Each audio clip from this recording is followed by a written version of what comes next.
Hey everyone, this is Gordon again from my Module 4 uh, response post. Hope everyone had a good weekend.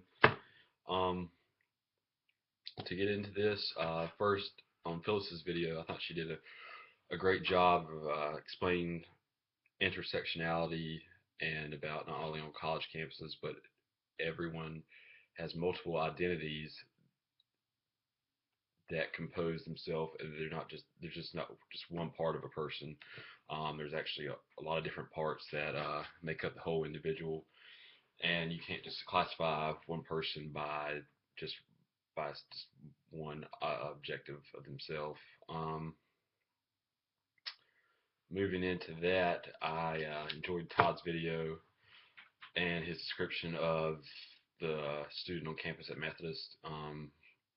I could relate a little bit to that because growing up, I went to a small private school until 10th grade that was only composed of about 80 children. I only had four people in my ninth and 10th grade class, but there was only one family there that was African American. Um, and I became really good friends with the oldest one. We started pretty good friends to this day. But anyway, being surrounded by, I guess, people that were not like him. Like you said, he was the guy on your campus was a golfer, so he had a lot of interaction with white people and took on a lot of white mannerisms. And like you said, he was involved in golf, a sport that really is not associated with a lot of minorities. My friend was the same way. He was a skateboarder. That's something you don't really see a lot of minorities participating in. And he was also an avid golfer, and he really adapted a a Caucasian identity, and like comparable to the student on your campus. His dialect, the way he dressed, was very similar to someone of the Caucasian culture. Even at one point, I remember that his both of his parents said that he needed, to find more black friends because he was acting too white, which is kind of strange at the time for them to be saying that. But I don't know, it just kind of hit close to personal experiences I have, and I could relate to a lot of what you were trying to say in your initial post. Um, Moving on to Krista's initial video.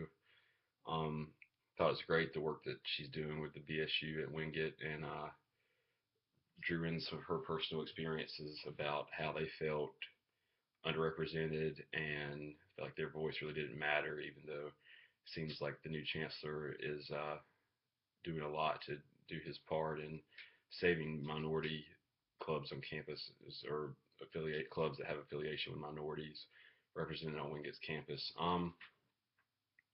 To go into your question that you asked us about, will racism end? And while I think that the response to your students in the BSU, it does have a lot to do, especially being in the South, with um, historically our older people in our families that were brought up a certain way and were taught to believe certain things. Yeah, it may change a little bit because as they eventually, go pass away.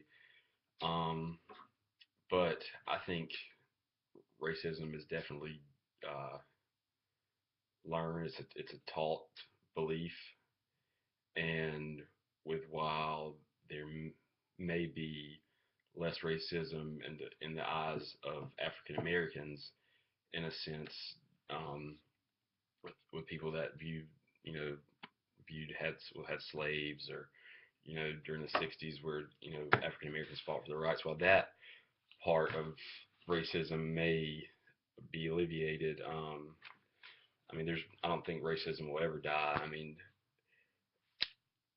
I'm sure Muslims, that wear turbans feel some sort of racism or tension to every time they step on an airplane now because of September 11th. Or, I mean, just any kind. I mean, that's just a great example of how now that's a new event that took place, that a whole new generation of people will have a stigma and have, you know, tension associated with them doing everyday normal activities. So I look forward. Thank you for your responses on my initial post. I look forward to hearing what you said about this post. And I'll see you guys in class tomorrow. Thanks.